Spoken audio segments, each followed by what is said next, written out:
চলো চলো চলো চলো।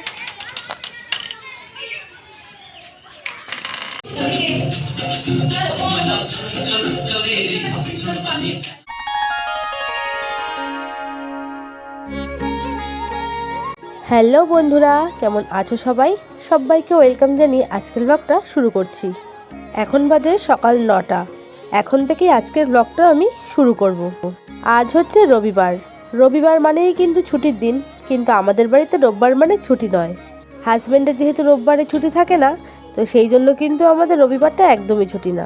আজকে ভোরবেলায় কিন্তু 4:30 থেকে 5টার সময় আমাদের এখানে বিশাল ঝোড়ো হাওয়া উঠেছিল। ওয়েদার কিন্তু একদম ঠান্ডা হয়ে গেছিলো। ওয়েদার ঠান্ডা হলেও বেলার দিকে কিন্তু উঠেছে কনকনিয়ে রোদ। তাহলে চলো রান্নাঘরে যাই, গিয়ে কাজকর্ম শুরু করি। আজকে কিন্তু বাজারে যাওয়া হয়নি, বাড়ির ওপরেই মাছওয়ালা এসেছিল, তার থেকে নেওয়া হয়েছে লোটে মাছ আর কাতলা মাছ। দিদিভাই মাছগুলোকে ভালো করে ধুয়ে দিয়েছে, আর মাছগুলোর মধ্যে নুন হলুদ মাখিয়ে দেবে। আর আমি চটপট এখন সকালের টিফিন খাওয়া হবে, তার জন্য বানিয়ে নিচ্ছি তড়কা। আজকে রুটি দিয়ে এটাই খাওয়া হবে। খুব হালকাভাবে বানাবো, বেশি মশলাপাতি কিন্তু একদম দেব না। আর এদিকে দাদাভাই যেহেতু ডিউটি বেরোবে, তার জন্য কিন্তু ভাতও বসিয়ে দিয়েছি। আমার মেয়ে যেহেতু তরকাটা খেতে বেশ ভালোই বাসে, তাই সপ্তাহে কিন্তু একদিন রুটির সাথে খাওয়ার জন্য তরকা বানাতেই হয়। আর তরকাটা কিন্তু শরীরের পক্ষেও খাওয়াও ভালো। তো রান্না মোটামুটি হয়ে গেছে, নামানোর সময় দিয়ে দেবো কসুরি মেথি, আর দেবো হচ্ছে একটু ঘি।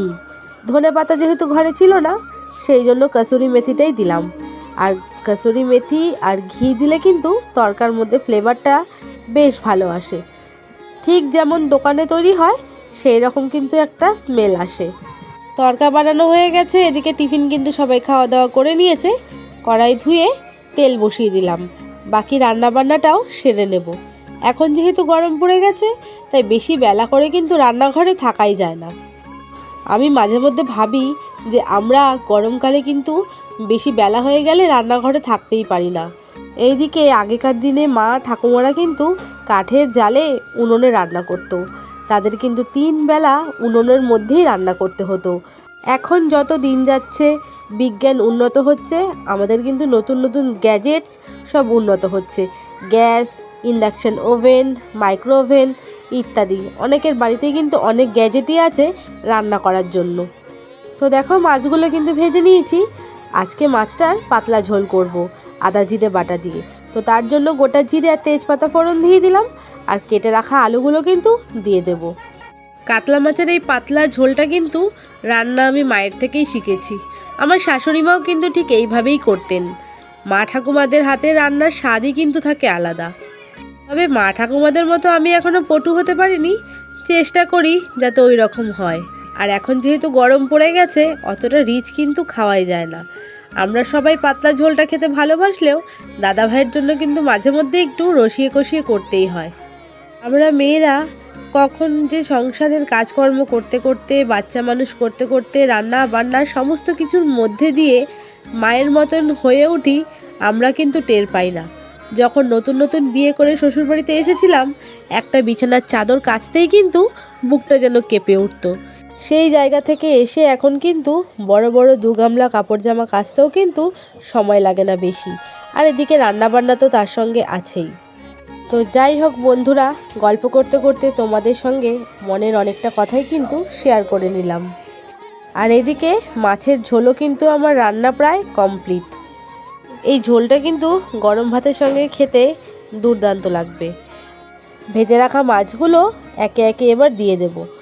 মাছের ঝোলের পাশাপাশি কিন্তু আরও রান্না বাকি রয়েছে। এখনও হবে লোটে মাছ, আম দিয়ে টক ডাল, আর দেখি কি কি করি। তো বন্ধুরা, মাছের ঝোল কিন্তু আমার একদম রেডি। এর মধ্যে যদি একটু ধনেপাতা দেওয়া যেত, তবে এর স্বাদ কিন্তু আরও বেড়ে যেত। তাহলে চলো বন্ধুরা, বাকি রান্নাবান্নাগুলো কমপ্লিট করে নিই। রান্নাবান্না কমপ্লিট করে স্নান টান করে চলে আসলাম।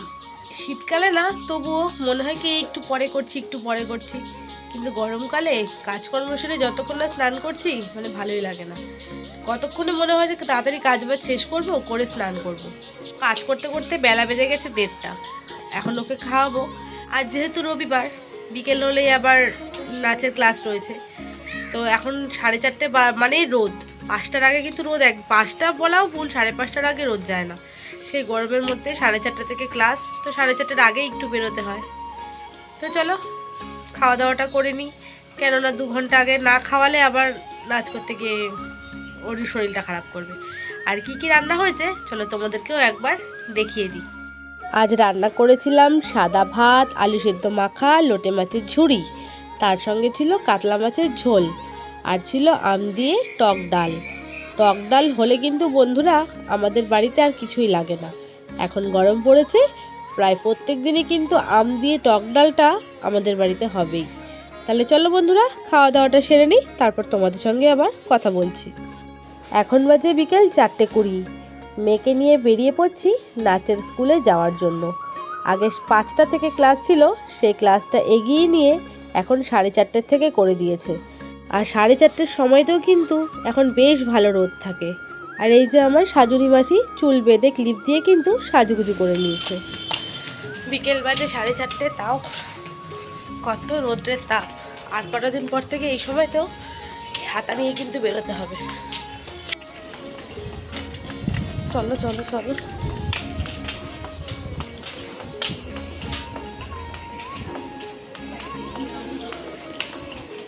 নাচের সময় হচ্ছে 1 ঘন্টা।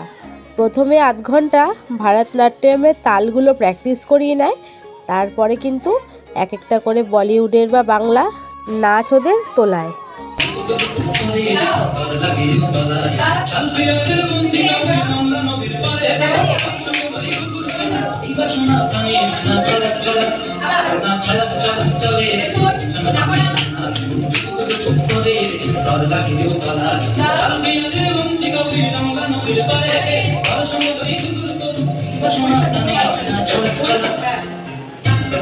কেমন লাগলো আজকের গানটা?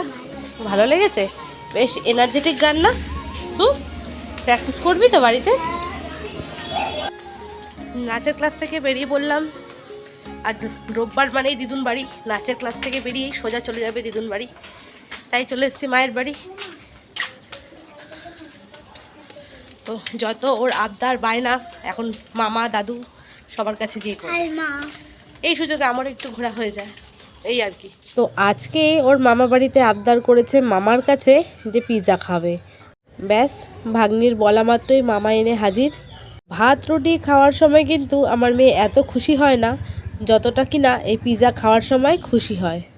তো ভাগ্নির নাম আর বাকি সবাইদের কাম। তো যাই হোক বন্ধুরা, এখন পিৎজা আনা হয়েছে, এটাকে সবাই এখন খাওয়া দাওয়া করব, এনজয় করি। তোমাদের সঙ্গে দেখা হবে কিন্তু নেক্সট ব্লগে। আমার ব্লগের কিছু যদি তোমাদের ভালো লেগে থাকে তাহলে অবশ্যই একটা লাইক করো, কমেন্ট করো। আর কার কার পিৎজা খেতে ভালো লাগে সেটাও কিন্তু অবশ্যই জানিও। আমার কিন্তু ভীষণ ভালো লাগে খেতে। তো চলো বন্ধুরা, ব্লগটা না বাড়িয়ে, কথা না বাড়িয়ে এখানেই শেষ করছি। ততক্ষণ তোমরা ভালো থেকো, সুস্থ থেকো। তোমাদের সঙ্গে দেখা হচ্ছে কিন্তু নেক্সট ব্লগে।